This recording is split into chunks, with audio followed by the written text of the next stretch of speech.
Welcome into another edition of OnSide. We took a bit of a hiatus last week, but we are back and we have a fully packed show for you. Inter Miami CF 2007 age group head coach Pedro Cavalcanti is joining us. We also have one of our very own players from Inter Miami that was given an extraordinary award this past week. And yes, even though I'm pregnant, Happy Hour returns with 3 different fans from 3 different supporters group. But before I go any further, Dre, I missed you. Any crazy bike stories happened to you this past week? You know, it is Miami, and I bike on the street, so I am taking my life into my hands basically every time I go out for a ride. But I'm not going to let you just gloss over the, oh, I'm pregnant, but I'm still taking part in the Happy Hour segment. Congratulations, Kaylyn, to you and to Harrison. I cannot wait to meet your second, let's say, little boy. We don't know yet, but little boy. I feel like it might be a little boy. You know, when it's like you just have that feeling, I feel like I'm going to be a boy mom, and there's literally not enough wine in the world. I'm basically going to have 3 kids, my son, my husband, and then this next little boy or girl that's coming along. So I will be back with Happy Hour drinking plenty of vino in a few months down the road. But for now, mocktails is on the horizon. So with that being said, let's welcome our first guest, Pedro Cavalcanti. Sorry, Cavalcanti. You're doing great. I'm so bad with pronouncing Spanish names. Why is that? Anyways, you are the head coach for Inter Miami, the 2007 age group. Welcome to the show. Sorry for butchering your name. This is why I need to be able to drink. I can't be pregnant. You're on point. Thank you guys for having me, and congratulations, Kaylyn, for the amazing news. And I hope it's a boy. Maybe we can develop him into an Inter Miami player in the near future. Yeah. We have too many boys in this household, but I feel like it might be. Now, back to you, because your resume is literally no joke. You've just recently come from Rome. You were a coach there with the program. And now Inter Miami have scooped you up, and you are the head coach here for Inter Miami's academy. What made you decide to leave Italy and come back to the United States? Well, to make a long story short, it was a very simple decision because... No, we want the long story. I'll give you we want the long story. But more than anything is truly believing in what Inter Miami can do and coming back home and being part of something huge. So I'm Brazilian, grew up in Argentina and then moved to Miami, like many Latin Americans when I was 12. Did middle school here, high school here, graduated from the University of Miami. And then went out to the world to go inside of my dream of becoming a professional coach, which landed me up in Rome. And I was there for 3 years. It was an unbelievable experience, a lot of growth. And then when Inter Miami was official and was coming to Miami, MLS was coming to Miami, and I had the opportunity to be a part of it from the first moment that it started, it was no doubt for me that I wanted to be a part of this and help it grow to what I know it will be. Pedro, I can hear the passion just coming out of your voice when you talk about the club. I'm just perpetually impressed with the human element of what's been brought into this club by the ownership group, whether it's Paul McDonough sort of buying the groceries, whether it's Diego Alonso cooking the actual dish. I think you fall right in line with that quality that's been brought into the club. So welcome to OnSide. Good to have you. And I'm just curious because obviously you have tremendous experience and experience abroad. You've been on your travels for a decade. How do you see your role with this particular age group? Because under 13, under 14, it's very different from, say, an Italian Primavera team where kids were about to make the jump to professional football. So what is your role with this age group as you see it? Well, I'm the coach of the 2007s, but we all have the entire staff, and it's an impressive staff. We have experiences from all over, and we all work together with this objective of developing players to make it to the first team. We have our principles of play that we follow. We work together, everybody's helping each other out. We got a little bit of a taste of what the facility is going to be like. And then, unfortunately, COVID came along. So we're all working together with this idea of really instilling a culture that South Florida players can develop to be professional players at the higher level, and especially at Inter Miami. Most players here play. Most players here play at a more, not a recreational level, on a competitive level. But the culture of professionalism wasn't here. And with all the experiences of the staff, the idea was to bring everybody together and really instill that culture of what do you need to do to become a professional player at the higher level, and hopefully have a lot of academy players representing Inter Miami in the near future. Sorry for cutting you off there. I love that you said culture. That got me so excited because I grew up in a culture in the soccer world that was very, very strong. Now, I've played in Europe. Now, what is the biggest take that you've taken from Rome, the culture there, as opposed to in America? What is the biggest shift that you're trying to kind of close that gap a little bit? Well, in Europe, it's all more soccer centered, right? So you have all the kids that are born into a soccer family and grow up around soccer, and all they see and all they breathe is soccer. So soccer is a bigger part on the day-to-day life outside of the field. And we're trying to instill that culture here by creating a sense of belonging with Inter Miami. A lot of the work that we've done throughout these 8 weeks is our players to get to know our first team players. We only had 2 games to work from, but that was more than enough to get the players excited on what are they striving to become part of the first team. So I think that the biggest difference in culture is that there it's more of a cultural aspect outside of the field, and we're trying to bring that here. And once you bring that sense that soccer is a lot more out of the field than it is in those 2 hours of practice, then it becomes a part of their life, and it affects the way that they spend their free time, the way that they take care of their bodies, the type of discussions they have in the dinner table with their families. And all of that is then brought back into the field with a lot more dedication, a lot more passion, and a lot more sacrifice. It's fascinating to listen to someone in your position talk about this, because we know that in this country in particular, for so long, soccer was seen as the safe sport, right? As sort of a soccer mom culture, or maybe a path toward a scholarship as opposed to a path toward professionalism. So we are happy that has been changing and that you're a part of it. But I want to go back to, you mentioned the facilities. I find it really interesting. The players have just gushed about the facilities that Inter Miami have. But it is interesting that it's not just the first team, but also the USL team and the academy all training in the same facility. So I imagine that's got to be a great source of motivation, but there must be more to that as well. Can you tell me why it is that the team decided that everyone trains in the same sort of pro-level state-of-the-art facilities? Well, it's no coincidence that we're in the same place and in a state-of-the-art facility. And I think it's representative of the philosophy of the club and wanting to have the objective of seeing our academy players play in our stadium and play for our fans and represent Miami around the world. Having our youth academy players share the same space and training ground as our USL under 23 and first team, they get a tangible sense of where they want to get to. And we truly believe that the youth players learn from example. They don't learn only from what you tell them to do, but they learn from seeing you do certain things. And here we have an opportunity that they're in this state-of-the-art facility, which we always try to remember them not to take it for granted. And they're seeing the stars of Inter Miami, how they behave, how do they treat each other, how do they train, how do they warm up, how do they eat, how do they talk to each other. What are the dynamics between the coaching staffs and the first team players and the under 23 team? And the fact that they get to see that and they get to think to themselves, if I work hard, then instead of training on this field, I'm going to train in that field across. And I'm going to be able to make it there if I keep on working hard, gives them a sense of, even a bigger sense of belonging, and they actually see what they're working for.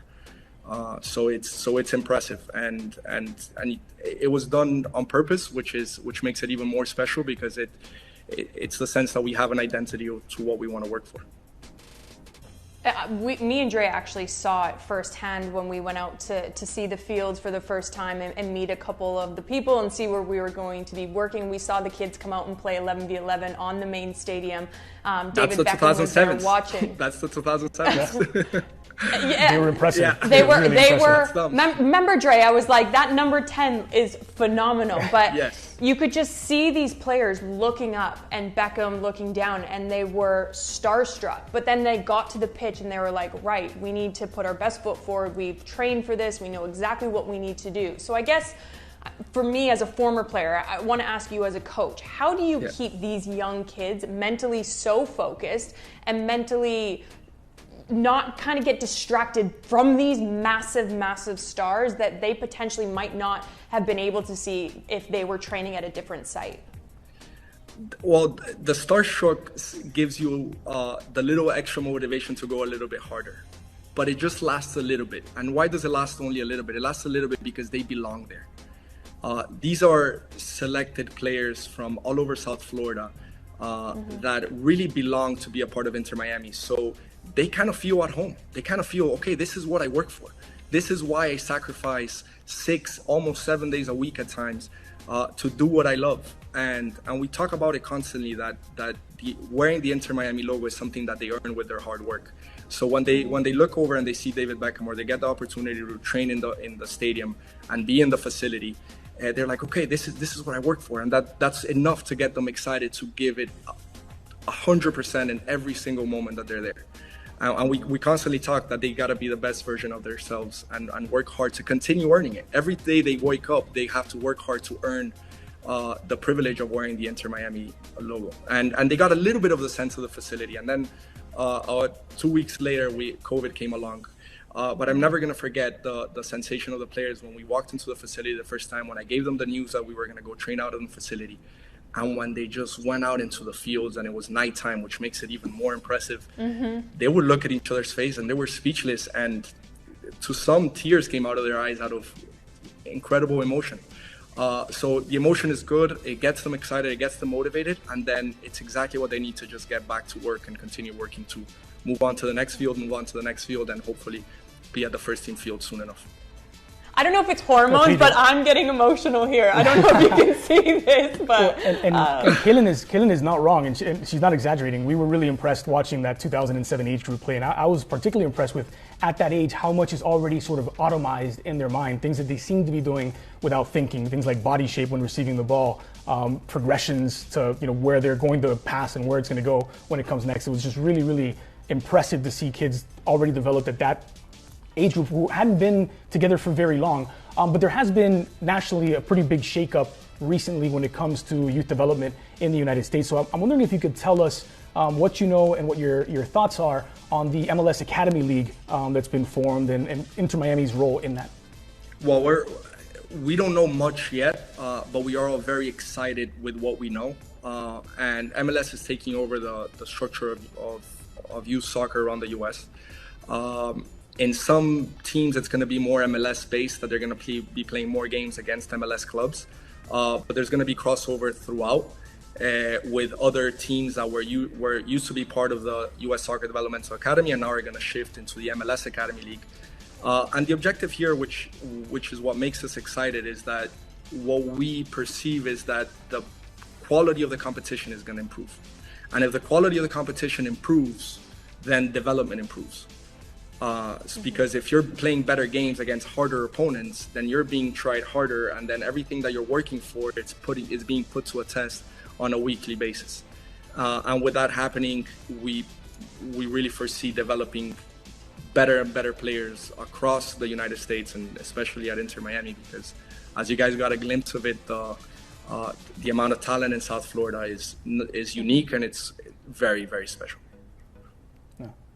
Well, Pedro, thank you so much for joining us on OnSide, and I'm going to hold you to that. When my son is old enough to play for you someday, I hope he can get into the academy, because he would be ever so lucky. I've watched you coach, and you were incredible with the kids, both on and off the pitch, so thank you. And when you guys do get back on the pitch, we wish you the best of luck.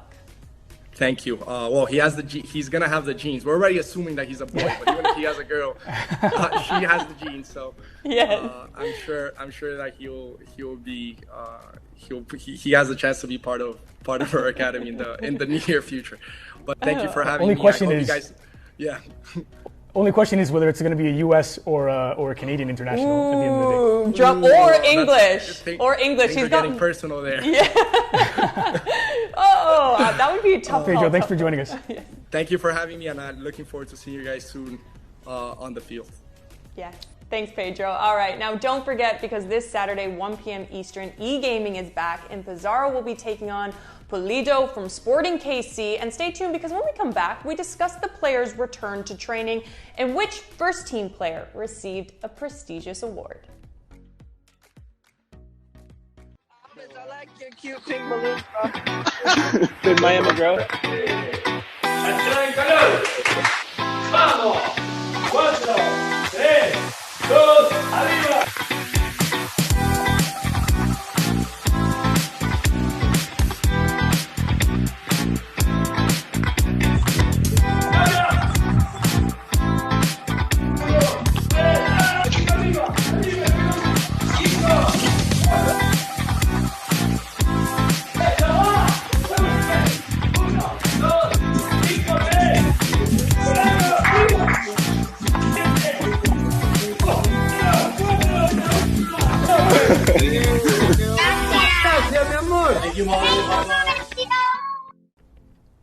Welcome back. Now the players are back in small group training sessions, and I can't imagine how excited they are because I feel like a little kid in the candy shop watching all of these videos. Leagues are kicking off around the world. The Bundesliga is back on. The NWSL has set a date for return to play. La Liga's set a date for return to play. Dre, does this make you a little bit excited that football is back? I've been trying to temper my expectations. I've been hedging my emotional bet with all the news of such and such a league was coming back at whatever date, and I wasn't allowing myself to get too wrapped up in it. But now that the Bundesliga started playing, and now that other leagues have set hard dates, I can't help myself. I'm giddy. I cannot wait for Major League Soccer to be back and just to watch my regular football again. It's going to be absolutely incredible. And speaking of incredible, we got actually really good news throughout the month of May involving a variety of Inter Miami's players. We'll begin with Robbie Robinson, who was named the ACC Male Athlete of the Year. And what's impressive here is that's across all sports. He's the first ever soccer player to get that honor. The award's been given out for some 66 years now. Robbie Robinson, the first soccer player in a very, very prestigious list that includes Michael Jordan as a past winner of the ACC Male Athlete of the Year. More recently, a bunch of NFL stars, just before Robbie Robinson won it, Lamar Jackson and Deshaun Watson, both in the NFL, both are past winners of the award, and Zion Williamson, who was the #1 draft pick overall in the NBA draft in 2019 also. So it's a really good company for Robbie Robinson, and it just shows you the quality that Miami drafted in him. And speaking of drafted, Miami drafted just 2 players in that MLS Super Draft. The other was Dylan Nialis, who went #3 overall. Paul McDonough and the crew traded away the rest of their draft because they identified these 2 players as the guys who could make an impact. And congratulations to Dylan Nialis. He was named the Georgetown University Outstanding Achievement by a Male Athlete. He led the Hoyas this past season to the NCAA national title in Division I. He was the College Cup's most outstanding defensive player. He's the first Georgetown player to get that honor. So I'm just incredibly proud of the 2 young guys on the team, both Robbie Robinson and Dylan Nialis, getting some due praise. Dre, I really thought that my resume was pretty good, but these guys knock it out of the park. So I know that happy hour isn't till our next segment, but I feel like we need to cheers to these guys. Do you have a drink around you that we could just do a quick... I have my happy hour drink, sure, yeah. Okay, can we just do a virtual cheers to these guys? I mean, that is incredible. Robbie Robinson, we've been talking about him since, the first episode of OnSide. He had phenomenal breakout in the first 2 matches. Just seems like an unbelievable guy, both on and off the pitch. The players speak highly of him. So this award does not surprise me, but you see the likes of some of the names in there. It's crazy. I'm sure he's pinching himself at the moment. What Inter Miami is creating at the moment is absolutely unbelievable. Obviously, with COVID kind of putting a hold on things, there's still so many positives coming out of such a phenomenal club, isn't there, Dre? Yeah, honestly, I'm very happy for them because they're young players. Ray Hudson likes to say they're learning their footballing alphabet. But this is a sort of unprecedented recognition, right? When you consider Nialis, the first Hoyas player to win that College Cup Outstanding Defender honor. He was a 2-time Big East Defensive Player of the Year as well. And I think maybe most impressively a finalist for the Mac Herman Trophy, which is the best soccer player in college college soccer. So he was obviously getting some recognition there. And I think we're going to expect big things from both of those players, even in their rookie seasons with Inter Miami. Oh, it gets me excited. I hope MLS is coming back soon, fingers crossed. Now, another huge, our players are just phenomenal, whether it's on the pitch or off the pitch. E-gaming, okay? It's been huge in this pandemic at the moment, and it's in full swing, and our star on the field is lighting it up just as much in e-gaming. Pizarro, he defeated the Wolverhampton star Raul Jimenez, and now we'll take on Pulido from Sporting KC. Dre, I don't know the first thing about e-gaming. I know you're massive into gaming. So yes. Is this it's pretty good. He's beating everyone at the moment. Well, he is, and Robbie Robinson is too. Robbie Robinson beat Nashville SC's, who was it that he beat pretty handily? It was 5-1. Tanner Dietrich. Yes. He beat him 5-1. So Pizarro beat him, beat Raul Jimenez, a Mexican national teammate, and obviously a Wolves striker. You get Robbie Robinson winning as well. So we're undefeated, I think, when it comes to the e-gaming so far. So yes, we've had a pause, but at least we've had something to celebrate. And actually, one of the things that impressed me about Robbie's game, I watched that 5-1 win, is they were playing with national teams. Robbie chose Chile. I didn't know this. Chile is the birth nation of his mother, so he's sort of part Chilean as well. Robbie Robinson. And it was with Chile, as he was explaining that his mom was born in Chile, that he scored the opening goal in that game. Oh my goodness. Isn't it weird though? Like, as much as this COVID, it's, there's not a lot of positives. You do find positives in little shows. You find like a different side of players. They tend to open up a little bit more because they're relaxed. So I've been finding that doing one-on-one interviews. I'm sure you have it. And watching these e-gamings, I took part in one as well. And it's just so cool to see players open up, feel relaxed, kind of let their hair down a little bit. I don't know if that's like a female terminology or not. I can use it for guys as well. Some of them have long hair. Yeah. But no, it's just been so cool to see. There's just so much exciting things happening around this Inter Miami. Yeah, speaking of talent, Will Trapp and positive little stories. Will Trapp winning MLS Idol singing competition, virtual singing competition, because everyone, of course, staying at home. It was hosted by a panel that included U.S. international Charlie Davies, who's one of the nicest guys you'll meet in soccer. And Will Trapp coming through with another W for Inter Miami. He sang "Follow Me" by Uncle Kracker. And I guess the most important part here is that, yes, he won the fan voting, but with it, he won a $1,000 donation to Baptist Health's COVID-19 efforts as well. So not just good pipes, but a good cause. Dre, do you have any hidden talents you'd like to share? Breakdancing. I don't think this is the time or the place, but breakdancing was my life for a long time. Yeah. Stop. I just blew your mind, didn't I? Yeah. No, you can. Now. Oh, 100%. When we are back together, when we're back together, I am 100% making you breakdance. A special hidden talent of my own. You didn't ask, but I'm going to tell you anyways. I can sing like Cher. Now, I'm not warmed up vocally, so I'm going to have to warm up the next time, but I will sing you a song from Cher. And I sound like her. I'm being completely honest. My voice is terrible, but my Cher voice is amazing. It's incredible. I will hold you to that. Can't wait to hear it. Okay. Breakdancing and Cher. Amazing. I cannot wait. Now, don't go anywhere, because when we come back, Happy Hour is back, and we are joined by some very loyal Inter Miami fans.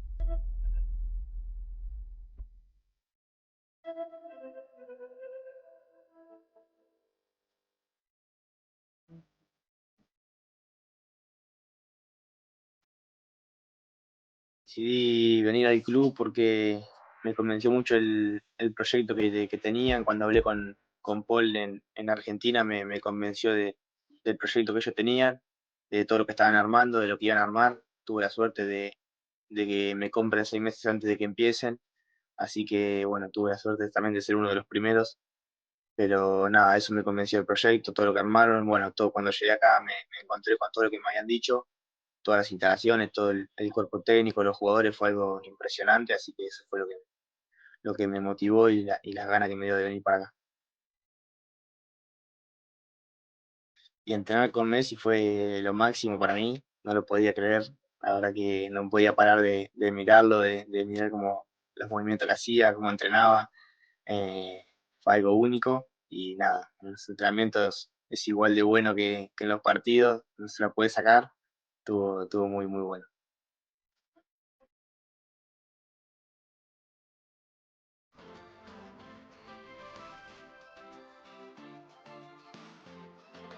Welcome back to Happy Hour with Dre and Kay. Literally my most favorite segment of the show, Dre. How about yourself? Other than we have amazing guests on, but this is amazing. Yeah, well, it's after slaving away on a difficult show like this one, you got to treat yourself. At the end of the day, we've gone with the hard stuff today, a little bit of Japanese whiskey. Dre, you're not supposed to drink yet. I haven't cheersed you, and we haven't welcomed any of our guests. I haven't. I have manners. I'm waiting. Okay. Well, let's welcome in our special guests so we can get cracking a drink or just drinking straight whiskey. Maria from The Siege, Sebastian from Vice City 1896, and Daniel from Southern Legion. Welcome, you guys. Welcome to OnSide. Thank you. Thank you, guys. Thank you. Thanks for having us. Okay, well, let's everyone grab your drink, okay? We're going to do a virtual cheers because we're still at home self-quarantining. All right. Kaylyn, we need to come up with like a toast. We have to have like an official OnSide toast. I don't think we're going to do it right now, but that's something that I think about for next week. Okay, I'm into that. To everyone watching too, this is just a mocktail, okay? I'm not drinking while I'm pregnant. So anyways, everyone else is. So cheers, everyone. Cheers. Salud. Cheers, everyone. Salud. Salud.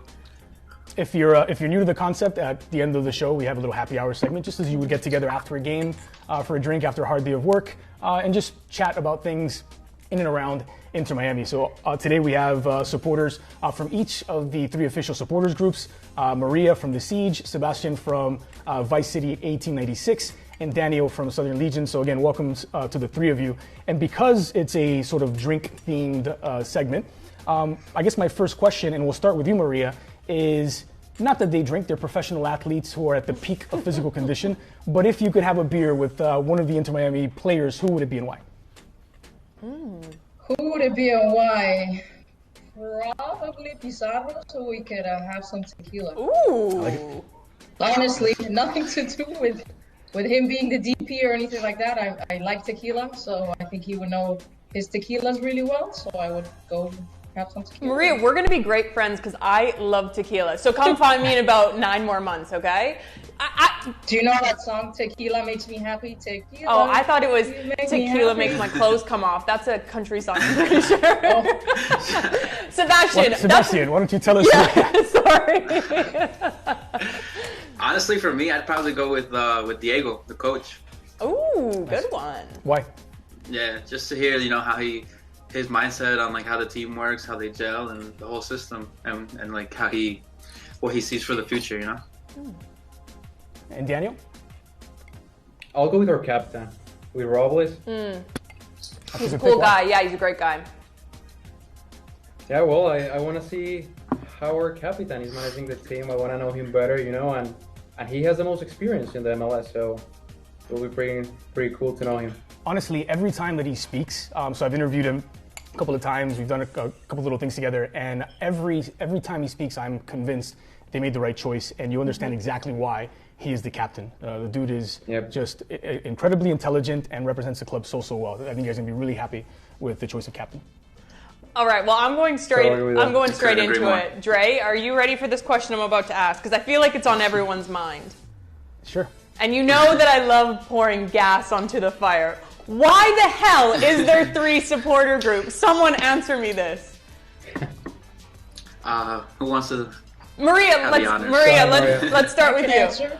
We can all answer. I'll give you the rundown. We started up. We started as one many years ago, and we waited. And when the team was about to be announced, we split out into 3. Basically, we have, Vice City can speak for themselves, mostly Spanish. Southern Legion is a bit of a mix, and The Siege is also a mix. That's kind of the synopsis. Ooh, but I like drama. Someone give me a bit of drama. Yep. Sebastian. It's not too much drama. It's not too much drama. It's just the representation of like what Miami is. People come from different backgrounds and different upbringings, and we have people who, like she said, are mostly Spanish, mostly South American, and a lot of them have lived here for years, and like South Miami, and they were big like Fusion fans, aficionados, and then you got like Southern Legion and Siege who are a bit more up north, Fort Lauderdale area.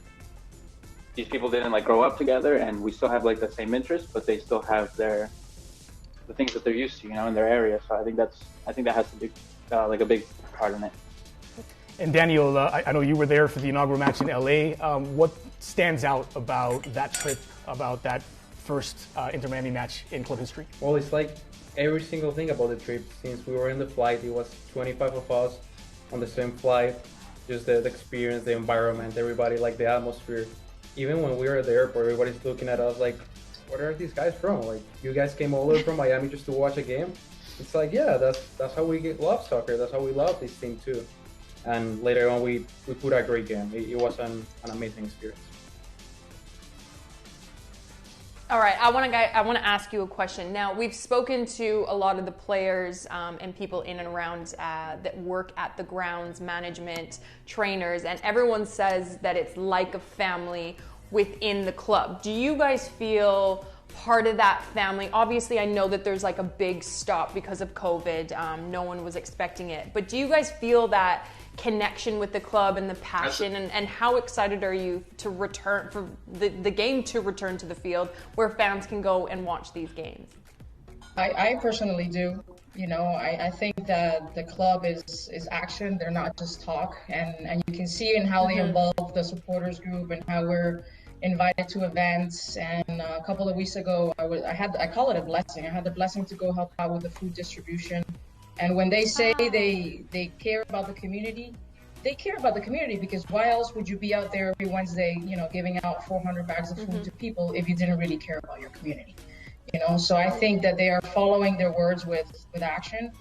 And I can't wait. I cannot wait for that ball to roll on that field. I have my son and I are season ticket holders. The rest of my family I'm working on. And we were at the open training, you know, before the alleged home opener, you know, that never happened. And just, I want my son to grow up with live soccer. I grew up in Madrid, in the Bernabeu, right, since I was 9. So I want him to have that experience. And I just can't wait. And I can't believe we were 72 hours away, and then poof, I know. It got taken away from us. It's like Kaylyn's an excellent salesperson, so you could just have her call the rest of your family 5 minutes. I'm really interested in football, you know. So I go with my son, you know, he's my little, you know, soccer bud, and it's fine. We're perfectly happy, just the two of us. It's fine. I have goosebumps, Maria, from you saying that. Oh my goodness, I love this episode today. What about you, Daniel? No, it's the same. Like, you know, I come from South America, so soccer is kind of like a religion, you know. Everybody just wakes up about talking about it. The game day, everybody's wearing the colors, all this, like the city's an entire atmosphere just around one game, just around one team, one club. So it's amazing. Sebastian? Yeah, same thing. Like, like she said, they're very involved in the community, and not only that, within our group, like we're always in contact with the team. Someone's always reaching out, even if it's just like say, hey, what's up? So it's you can definitely tell there's like that family feeling, and we feel like we're a part of it. I'm curious. Obviously, it's a new team, but the supporters, as you mentioned at the top, Maria, have been around for some time, anticipating that MLS would come to Miami, and you actually managed to build out a pretty good following for a team that didn't yet exist. And I think that's one of the things when you talk to people who cover other teams in the league that always impress them about Miami as a soccer culture, right? Because this is seen as a city that maybe only like an event town that only supports, you know, teams that already won titles. That's my dog that decided he wanted to be in on happy hour as well. He wants to give him a drink, Dre. Mine is being held by the I'm actually kind of impressed. We've been doing this show from home for months now, and it's the first time that my dog Socks has made an appearance. But I guess what I wanted to ask... He's cheering for his turn. What I wanted to ask, he's very, very excited. What I wanted to ask was, have any traditions developed within your supporters group? Is there something like a game day tradition that you're looking forward to when that first home game finally does come about? And we can start with anyone. So if you want Daniel, you can go ahead. Yeah, well, we came with this tradition. It was like we met every Saturday, we play soccer, we sing, and after that we do like a barbecue. So it's really nice tradition that we want to keep going, of course, especially when the game is away and we don't have the chance to watch your team. But yeah, we want to keep that going. Just it's amazing, just the atmosphere of having everyone again cheering for one team in Miami, knowing that we didn't have soccer here, well, professional soccer. So looking forward for those games. Maria? We were able to secure a home bar that is within walking distance of the stadium. So literally that night after the training, we were, you know, ironing out details with the police and the fire marshals and all these people involved, so that we could all march from our home bar, escorted by the police with a banner. Now we're trying to figure that part out. into the stadium. And I think that the plan is going to be that after the game ends, we're going to all go back to our home bar and just continue to celebrate, hopefully many, many blowouts and many goals and many tequila shots. I love that. We'll Uber home or something, Honestly, it's not even. I mean, you could say that traditions have come about, but it's not even a tradition anymore. It's just part of the culture. Like Danny was saying, you meet up, you grill, you drink some beers, even play some soccer. Even if it's outside the stadium, you can call it a tradition, but that's part of what the soccer culture is. At least where we come from in South America, that's just the way you grow up, and that's just what you're used to. So call it a tradition, but for me, it's part of the culture. Now, Dre, I don't know about you. Oh, go on, Maria. Yeah, like in Europe, you hang out outside the stadium. I would go 3 hours before the game with my siblings outside the Bernabeu. You would eat, drink, and then you would go in, and then you would scream your lungs out, and then you would party and then go home, or it depends on the results, right? Or you would go crying home, whatever. But it's just part of what you do. It's part of what's ingrained in my mind. I'm a little bit jealous that you guys get to drink and eat before the match. We have to prepare. So if I'm ever not working a game, I'm coming to one of your guys' supporter sections to drink and eat with you guys. Yeah. But Maria, we'll be there together. We'll save you. Amazing. Okay, amazing. But you guys, Maria, Sebastian, Daniel, thank you so much for joining us on OnSide today. It was an absolute pleasure. And definitely we all need to meet up for a beer. For sure. In person. Cheers to that. Cheers to that. For sure. Just pop that baby out. Oh, okay, Dre, recap. Our shows, I feel like, are just getting better and better and better. Yeah, I like the family atmosphere, the family vibe that we got to today's show, where it's people who are we're all desperate to get back around the team, to get back to live soccer. And I think you can see just there's an incredible friendliness, this sense of community.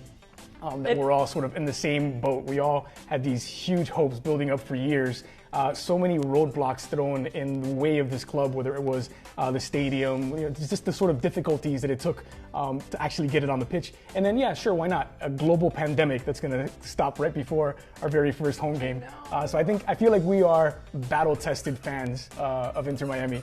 So we're going to be here for the long haul. And even listening to them, they're so passionate. It gets me so excited. So I'm glad we have 3 different supporters group, because it just makes that feel so much bigger and better. But again, Dre, thank you so much. It's always a pleasure. And don't forget, this Saturday, 1 p.m. Eastern, e-gaming is back. Pizarro is taking on Pulido from Sporting KC, so you're not going to want to miss that. I've been part of an e-gaming. It gets intense. They're fiery. They're unbelievable. So we're wishing Pizarro the best of luck. And we hope we'll see everyone soon on field with another episode of OnSide. Yeah, Kaylyn, I also want to say thanks to my dog Socks for making his OnSide debut. I love that your dog's name is Socks, by the way. We'll leave it at that.